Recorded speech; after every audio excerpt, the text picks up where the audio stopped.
ਫੁੱਫੋ ਦੇ ਮੁੰਡਿਆਂ ਦਾ ਫੋਨ ਸੀ, ਕਹਿ ਰਹੇ ਸਨ ਈਦ ਅਸੀਂ ਇੱਥੇ ਕਰਨੀ ਹੈ। ਦਫਾ ਕਰ, ਉਹਨਾਂ ਨੂੰ ਕਿਹਾ ਸੀ ਘਰ ਨਹੀਂ ਕਹਿਤਾ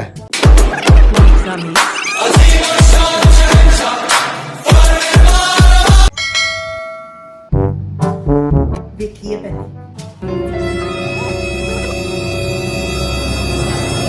ਉਹ ਤਾਂ ਆ ਗਈ, ਚੁੱਪ ਕਰ ਜਾਓ।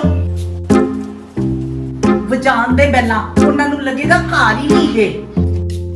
ਅਲੀ, ਤੇਰੀ ਖਾਲਾ ਦਾ ਫੋਨ ਆਇਆ, ਮੇਰੀ ਭੈਣ ਦੇ ਬੱਚੇ ਆ ਰਹੇ ਨੇ, ਬਲਕਿ ਉਹ ਥੱਲੇ ਪਹੁੰਚਣ ਵਾਲੇ ਹੋਣਗੇ। ਚਲਾ ਉਹਨਾਂ ਨੂੰ ਲੈਣ ਚਲੀਏ।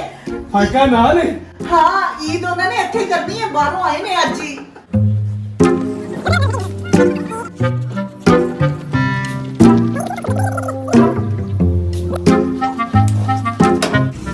ਬਿਸਮਿल्ला ਬਿਸਮਿल्ला। ਮੈਂ ਤੁਹਾਨੂੰ ਕਿਹਾ ਸੀ ਨਾ ਪੁੱਪੀ ਘਰ ਹੀ ਹੈ। ਤੁਸੀਂ ਕਿੱਧਰ? ਮਾਮੀ ਅਸੀਂ ਵੀ ਤੇਰੇ ਬੱਚੇ ਆ, ਮਾਮੀ ਬਣ ਚੜੇਲ ਨਾ ਬਣ। ਮੈਂ ਤਾਂ ਡਰ ਗਈ।